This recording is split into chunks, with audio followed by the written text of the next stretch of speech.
Hello and welcome. It's our pleasure today to have Tim O'Hare with us. Tim O'Hare is an American producer, an executive, and educator with over a quarter century of experience in the entertainment industry. And he's known for certain films like The Hulk or A Hologram for the King. He began his career in international distribution with Orion Pictures, which is now part of MGM and Amazon, before becoming a creative executive, and ultimately began to be working as in a senior position at Universal Pictures. So Tim has extensive experience in film finance and international distribution. And Tim, it's great to have you with us today. Thanks for joining us. Well, it's great to be here, Ken. Thanks for having me. Yeah. And this is sort of an initial podcast for us or interview together from Half Crown Media. And Tim's been helping us and consulting with us with his experience for several months around the development of the Hudson Taylor movie project. And so it's been a great encouragement to us. And I think the first thing I want to ask you, Tim, is what are your thoughts on this Hudson Taylor movie project? You've read the screenplay, you have a sense for what it's like. Where does that fit, or how would you characterize this movie if you were telling someone else about it? Well, Ken, it's an interesting thing. One of the first things I thought about when I read the script was, why didn't I know more about this fascinating individual who's had such an impact on the world? And the deeper I dug into it, I'm one of those readers who goes down into the rabbit hole, and I go into the library, the university library, and I'm pulling out books from the 1840s and the 1870s and all of these biographies. And my instinct is the second that I read a screenplay, if it compels me to do initial research, I'm intrigued. And I think this is a story about an amazing individual. It's an inspirational story. But what Aaron and his team have developed is a wonderful, wonderful, engrossing screenplay, which we would characterize as a fish out of water story, but not in a comedic sense. More of a, how do you take a protagonist and put them into an environment where they're not completely comfortable? And that allows the audience to feel the pressures on them as they're trying to sustain themselves in a certain environment. It's an uplifting and inspirational drama about a man of deep faith. It's a period movie. It takes us to a different time and a different place. I would characterize it as an uplifting and inspirational drama with romantic elements to it as well. Okay, that's very helpful. Now, there's all kinds of movies being made. There's huge studio, high budget movies, and there's independent movies. This is definitely an independent film, kind of with a special impetus behind it. It's historical. How would you say this might fit in the marketplace? And because this has faith elements, how do you think it would be best positioned? Another interesting question. In the independent film market, like many things, there have been a lot of disruptions because of technology, and specifically streamers and the what do we call subscription video on demand, or SVOD. Most people understand that as Netflix and its contemporaries, which have uprooted a lot of the traditional methods of distribution, not just in North America, but also around the world. So when you're doing a film like this, you want to find out whether you have a targeted audience. And one of the great things is that movies which have an inspirational or religious or faith-based bent to them do have a targeted audience. So there's a thirst for these kind of stories. It also overlaps into another subgenre, which we would call quality drama.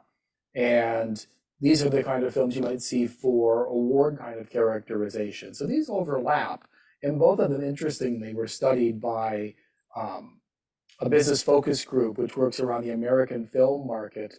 And they were two subgenres, both the inspirational, religious, or faith-based film, as well as the quality drama, which had the potential to break out among audiences, which shows that there is a great audience demand for specific types of movies, even if they do not enjoy the giant budgets of the movies we might see from Disney and Marvel. Okay. It's interesting. A lot of us read historical stories like this. We read books. What does it take to convert a historical story from the 19th century into a movie? And what are some of the considerations that producers have to look at? There's a couple on that one. First, from the creative standpoint, even if something is nonfiction in real life, it's no different than trying to go from a book to a film. You're still adapting one medium to another. And one of the important considerations when you take a period film or a period drama is you want to make sure that you give a lens, a contemporary lens for a modern audience to enter the story. We don't live in past times, but we need to understand why we're interested in going to those past times. So that's one challenge you look at, and that's where you get the fish out of water element in this particular picture, where you're taking someone to what one might consider an exotic location for at the time. As I said, it's an uncomfortable place to take the character out of Victorian England and put them into 19th century China. The other aspect of this, which appeals to a movie-going audience, is the setting and the background. Again, it gives us a chance to go to another time and place, sort of a vicarious experience where we know these wonderful dramas that we've all experienced in the past, whether they're on television or in film, where you're immersed in a world that comes alive, that we've only known or experienced between the pages of books. So when you see things that are historical photos and they're recreated on the big screen, it engrosses the audience and gives us a chance to walk in the shoes of the characters we're depicting on screen. It doesn't come without its challenges. Movies have always been a very expensive undertaking. It takes a large crew, it takes a cast, it takes a director, it takes production design and art design, and you have specific challenges when you're recreating distant locations and periods.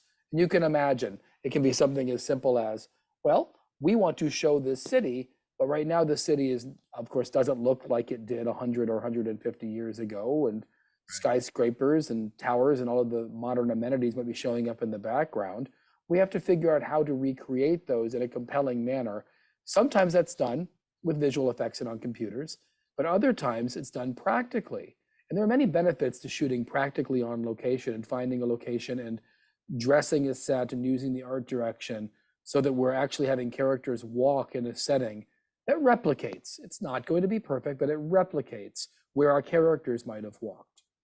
And a producer and a financier often are meeting these challenges. It's not just what's on the page creatively, but it's also what can you handle logistically. What is your budget incorporating? What can you afford to do? And you're trying to make a balance between what's creatively on the page and what you can afford with your vision and what the logistics of your crew can encapsulate. So crew rates are different all around the world. You know, when you make a picture in California or Canada, it's different than making a picture in Georgia or Hawaii. And of course, that would be different than making a picture in China or Korea or Japan or Thailand or Australia. So a producer has to weigh out the benefits. They do a cost-benefit analysis among different locations, where you're going to be able to secure your crew, and where the director is going to be able to get the practical locations they want to shoot. And by practical, I mean, it's really nice to be able to shoot and not have to build entire sets and entire, for this picture, villages and periods. Are there villages and periods which we can recreate a little more easily? Where are we going to get our extras, right? If we're going to need a lot of extras who are Chinese extras in the 19th century, as well as Victorian English extras, it presents two sets of challenges for the producer and their crew. So you budget among different territories and find out where you're going to get your budget to stretch the furthest in order to maintain what you need creatively.